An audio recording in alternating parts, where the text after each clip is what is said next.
Every single week, a new doomsday prophecy echoes across the financial media landscape, declaring the imminent and violent death of the United States dollar.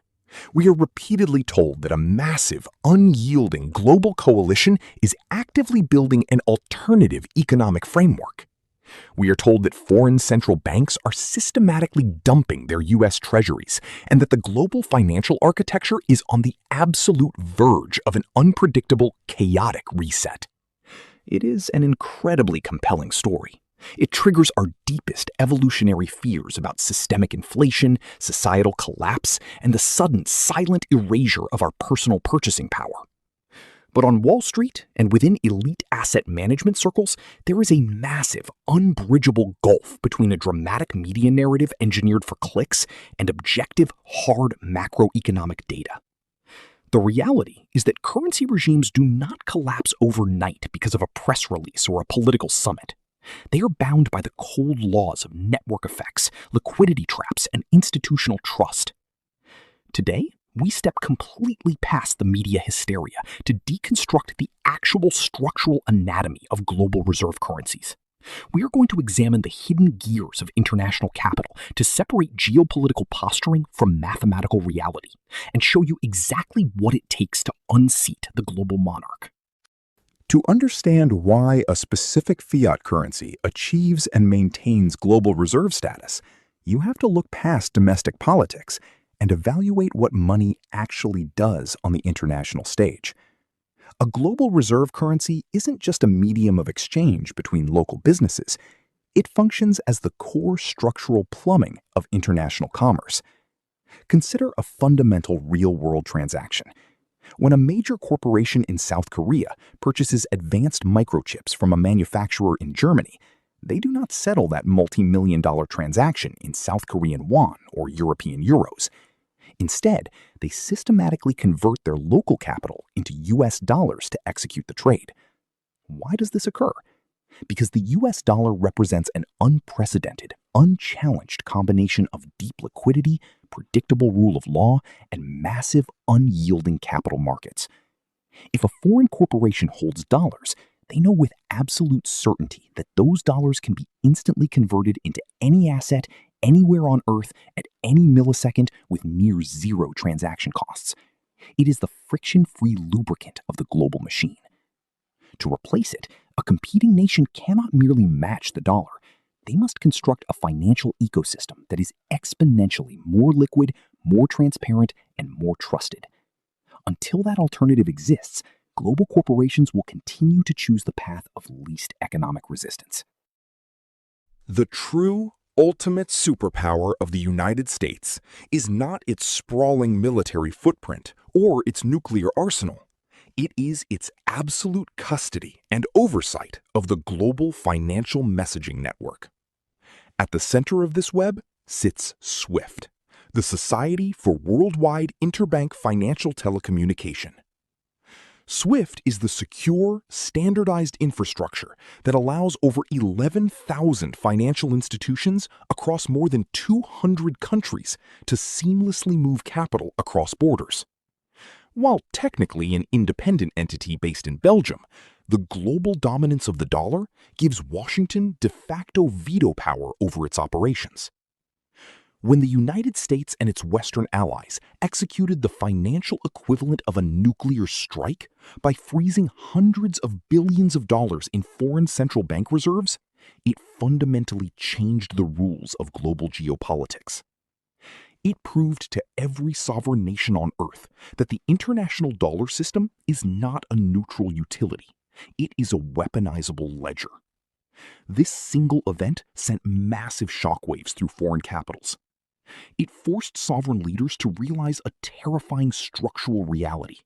If your nation's generational wealth is stored in another country's fiat currency or centralized banking system, your national sovereignty is entirely conditional upon your compliance with Western foreign policy.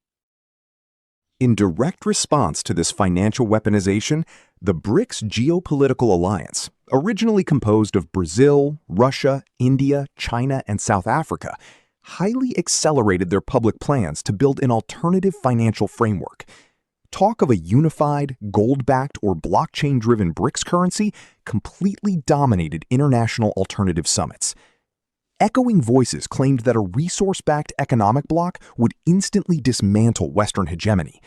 However, designing, launching, and maintaining a shared currency among vastly divergent, competing economies spread across 4 distinct continents is an absolute economic illusion. When you look beneath the political theater, severe internal friction emerges. The alliance is fundamentally fractured by competing national interests. For example, China and India are deep geopolitical rivals with active, unresolved border disputes. India has zero interest in helping replace a US dollar hegemony simply to establish a Chinese yuan hegemony. Major alliance partners have openly admitted that global economic stability still requires the dollar as a reliable, neutral reserve anchor. A fractured coalition cannot build a world-class financial infrastructure when its members don't even trust each other's central bank data. When we completely strip away the political rhetoric and analyze actual, verified central bank balance sheets, the empirical data reveals a remarkably clear and unchanging truth. While it is true that central banks globally have diversified a small percentage of their capital into hard assets like physical gold to hedge against macro volatility, total global foreign exchange reserves sit at an astronomical $13 trillion. Within those global reserves, the US dollar's dominant share hovers consistently near 58%. Its closest historical competitor, the euro, holds a steady but distant 20%. Now, consider the Chinese yuan, the currency most frequently cited by the media as the ultimate challenger to the dollar. Despite China's massive, undeniable status as the manufacturing powerhouse of the world, the yuan accounts for a microscopic, statistically minor 2% of international foreign exchange reserves. Central bank diversification is a cautious, slow, long-term risk mitigation exercise. It's easy for a politician to give a speech about moving away from the dollar. But when it comes to actually allocating trillions of dollars of national wealth, central bank governors choose security over ideology every single time. To truly understand why the dollar remains unseated, we must explore an essential economic framework known as the Triffin dilemma. To supply the entire world with a global reserve asset, a nation must willingly accept a severe structural paradox. It must run massive, permanent, structural trade deficits to allow its currency to flow outward into foreign hands. Far more importantly, a global reserve nation must maintain completely open, transparent capital accounts. This means that a foreign investor, whether an ally or an adversary, must have the legal right to pull billions of dollars out of that country's markets at any millisecond of any day, without warning or state intervention. The United States actively accepts this massive systemic vulnerability because its legal framework prioritizes property rights over state control. Closed capital economies, such as China, operate on a fundamentally opposite philosophy. Beijing maintains strict capital controls to prevent money from fleeing its borders and to tightly manipulate the value of the yuan. No global institution, sovereign wealth fund, or multinational conglomerate will ever willingly store its foundational wealth in a currency where authoritarian state intervention can freeze or restrict capital flight overnight. A dominant global currency cannot exist in a vacuum. It requires an equally massive, highly secure, and unimaginably liquid playground where it can be parked safely to earn yield. That playground is the $27 trillion United States Treasury market. When an exporting nation like Japan, Germany, or even China accumulates billions of dollars in trade profits, they do not leave that wealth sitting as non-yielding raw paper cash in a vault. Instead, they immediately use those dollars to purchase U.S. government debt obligations. This is where the de-dollarization narrative completely falls apart, mathematically.